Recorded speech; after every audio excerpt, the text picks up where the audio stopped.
सत्य श्री ओम सतनाम सत साहिब। हे सत्संग प्रेमियों, हे सत्संगत भाई बहनों, पुनः आपके सामने कबीर बीजक से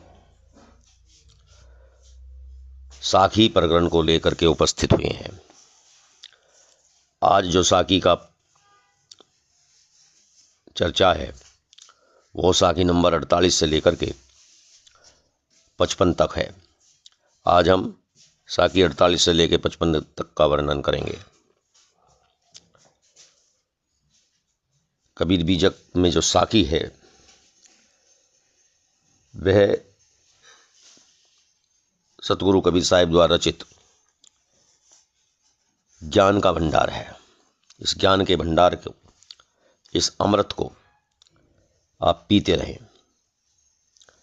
पी के आनंद में हों, अपने जीवन को स्वर्ग में बनाएं। मलिया गिर की बास में वृक्ष रहा सब गोय, कहबे को चंदन भया मलिया गिरना होय। मलिया गिर की बास में बेदा ढाक पलास, बेना कबहु न बेधिया जुग जुग रहिया पास। चलते चलते पगु थका नग्न रहा नौ कोस, बीचई में डेरा परा कहु कौन को दोष। सतगुरु कबीरदास जी कहते हैं कि मलियागिर पर्वत की सुगंध में पड़कर उसके आसपास के ढाक पलास आदि के जो पेड़ पौधे हैं वे चंदन बन जाते हैं, परंतु गांठदार पोले बांस के वृक्ष अपने अभिमान के कारण वैसे के वैसे रहते हैं। कहने का अभिप्राय यह है कि एक साधारण व्यक्ति भी अपनी विनम्रता द्वारा सत्संग रूपी मलियागिर से लाभ उठाकर महान हो जाते हैं, परंतु अहंकारी तथा बड़े लोग लगातार महात्माओं के सत्संग में रहने पर भी कोई लाभ नहीं उठा पाते।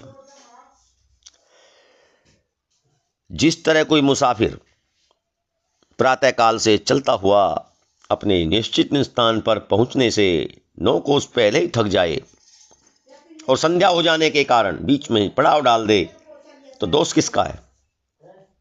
इसमें दोष यात्री का ही माना जाएगा। ठीक इसी तरह कर्म, उपासना और ज्ञान के मार्ग पर चलते चलते कोई व्यक्ति थक जाए अर्थात वृद्ध हो जाए, परंतु आत्म स्थिति तथा स्वरूप स्थिति और चतुष्ट अंतःकरण में संस्कारित 5 विषय की आसक्ति अभी कोसों दूर है। मृत्यु का समय आ गया है, इसमें अन्य का क्या दोष? किसी का दोष नहीं। इस कहने का अर्थ है कि कल्याण के रास्ते से भटक जाने पर व्यक्ति का ही दोष है। उसने अपने जीवन को संसार में लगा दिया, संसार की मोह ममता में फंसा रहा और जीवन को गंवा दिया, तो इसमें किसका दोष? मनुष्य का ही दोष है। उसने उस समय को गंवा दिया जब वह अपने आत्म कल्याण के लिए कुछ कार्य कर सकता था। दूसरे अर्थों में स्वरूप स्थिति को प्राप्त करने से ही पहले ही व्यक्ति बूढ़ा हो जाने के कारण उसकी इंद्रियां निर्बल हो जाएं तथा उसके मन में अंधियारा हो जाए अर्थात मृत्यु का समय निकट आ जाए, तो वह कुछ नहीं कर सकता।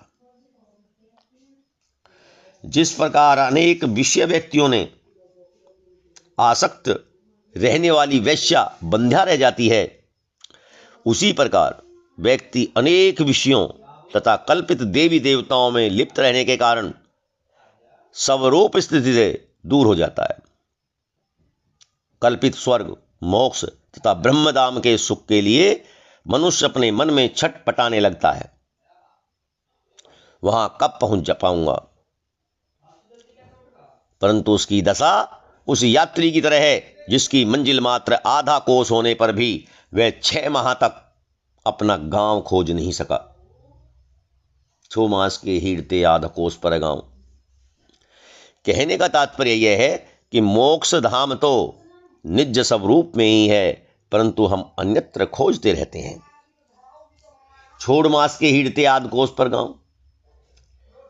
हमारा जो चेतन स्वरूप है वो तो हमारे ही पास था, अर्थात बहुत कम दूरी पर था, दूर तो है ही नहीं, लेकिन हम कहीं कहीं कहीं के बाहर खोजते फिर रहे हैं। 6 मास तक खोजते रहे, लेकिन उस स्थान को खोज नहीं पाए।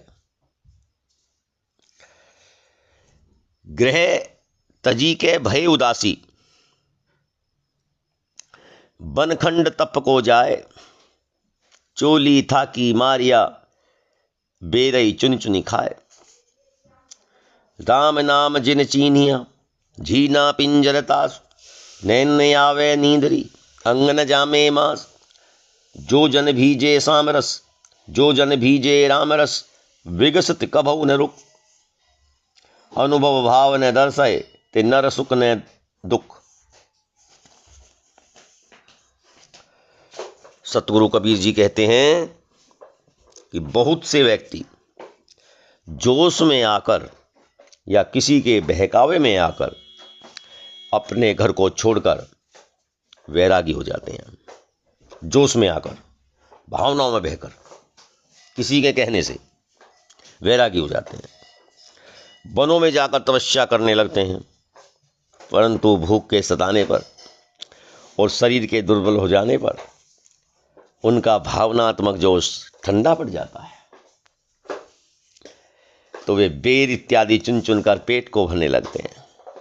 परंतु इसके विपरीत जो व्यक्ति राम नाम रूपी आत्म तत्व को समझ गए हैं, उनके शरीर पर मांस नहीं चढ़ेगा, उन्हें नींद भी नहीं आएगी, तथा शरीर दुर्बल हो जाने पर भी वे स्वस्थ बने रहते हैं।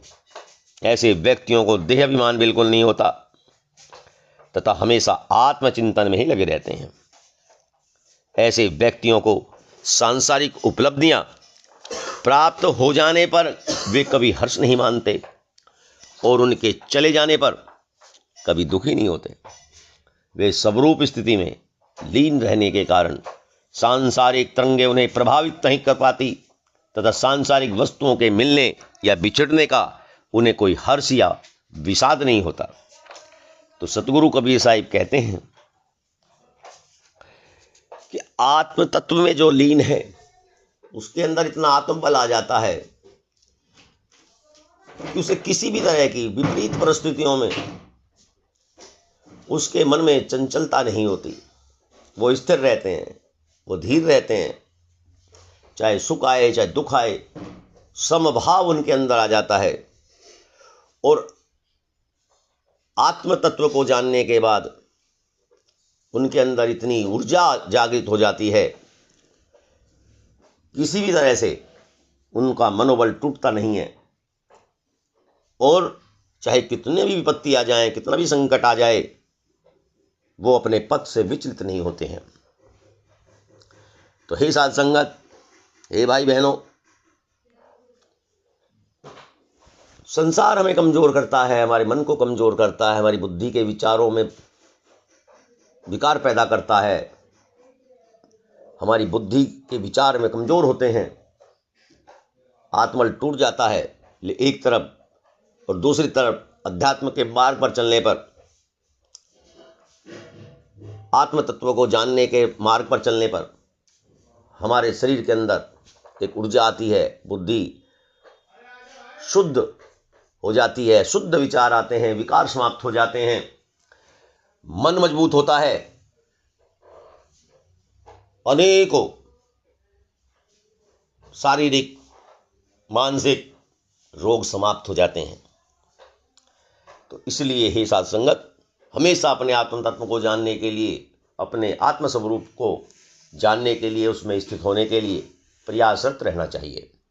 यही सतगुरु कबीर साहिब का उपदेश है, आदेश है और ज्ञान है। आज का ये सत्संग कार्यक्रम, ये प्रसंग यहीं समापन करते हैं। कल तक के लिए सत्य श्री ओम।